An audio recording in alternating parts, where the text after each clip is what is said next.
Hey everybody, welcome back. Let's take a quick walk together. I want to talk to you today about something that I really despise. I want to talk to you about a four-letter word. It's a very dirty, nasty four-letter word that I hate. And it's spelled W-A-I-T. Wait. To me, that's a curse word, man. I hate it. I hate waiting. I refuse to wait most of the time. If I pull up to a stoplight and I see the light just turned red and there's cars in front of me, I would rather turn and drive a half mile around just to be doing something rather than sitting at a stoplight waiting. That's just my nature. I can't stand it. And waiting does seem to be a central theme in the Bible, doesn't it?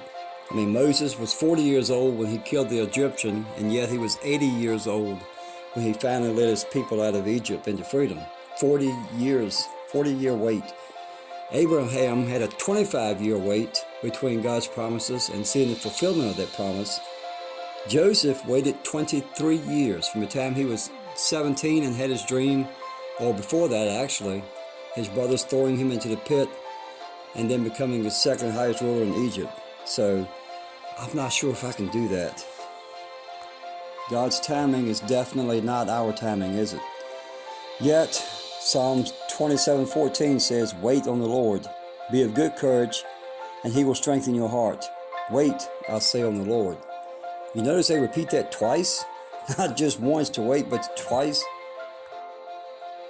But as I'm getting a little older, I'm getting somewhat better when it comes to patience and waiting. And even this morning, I'm thinking about preparing this message.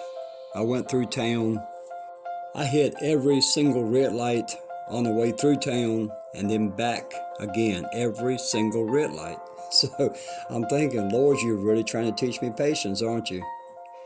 Just in the last previous video, I talked about perspective. So I'm thinking, well, Lord, maybe you're saving me from an accident. Maybe you want me to meet somebody. So, hey, it's your will be done. So he's working on me. I'm slowly learning. But when you go back to Psalms 27:14 and it says, "Wait on the Lord," well, I decided to go back and look up that word in the original language. And as you know, in Greek and Hebrew, one word can take on multiple meanings. And there are so many subtleties, so many inflections of the language that I know nothing about that determine the meaning. But in this particular passage, this word means to wait, look for, to lie in wait for. So to lie in wait, what does that mean? It's the same word that the Bible uses as if they were talking about hunting. When you lie in wait for prey, or you lie in wait during war, you're waiting for the enemy to get there. You're waiting for a deer or whatever it is you're hunting. That is not a time of doing nothing, as we tend to think. If you get one thing out of this message, I want you to know there's a purpose in the wait. And I'm going to repeat that. There is a purpose in the wait. We are in the waiting period for a reason. What's that reason? Sometimes you don't know, sometimes you'll never know. But it's not your job to figure out what the purpose was. If I'm lying in wait for something, like in hunting, I'm going to get myself ready the night before. I'm going to make sure my gun's clean. I've got my ammo together. I'm going to make sure I take a bath, and it's probably going to be a soap that doesn't really smell. It's not going to have a fragrance to it. I'm going to put on some clothes the next morning that I may have even put inside of a bag of leaves, something to hide my scent.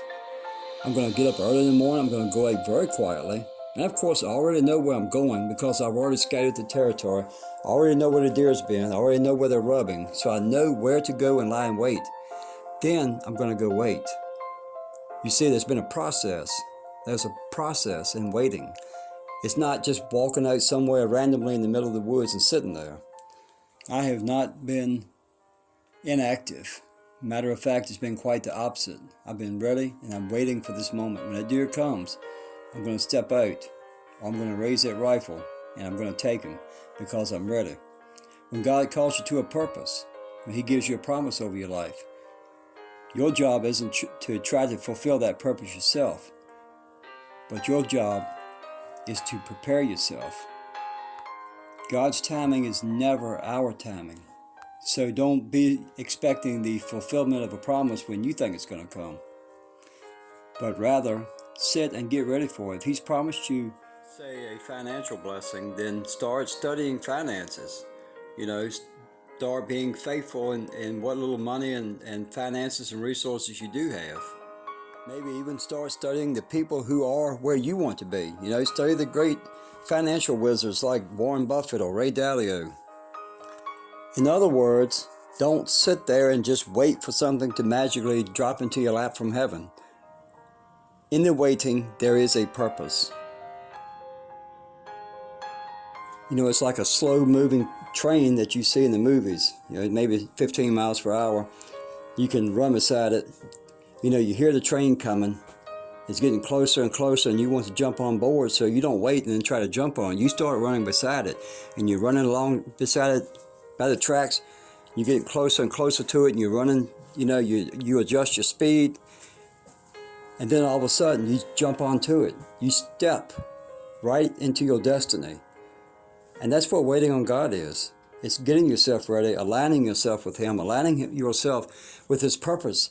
So when that moment does come, you're able to just step right on. You're able to step into those blessings and move effortlessly. Of course, many of you probably haven't jumped on a moving train, nor ever will, but perhaps a moving sidewalk in an airport. You don't just step on it. You have to gauge the speed of it and set your weight down accordingly. That way you won't get knocked down. You just step on it and you move. Well, it's waiting on God. It's preparing yourself. It's a beautiful time. It's a time of growth and of introspect. And it may be the only quiet time you get in your life. Waiting on God is similar to taking a journey. And a journey is not always about the destination, but who you become in the process.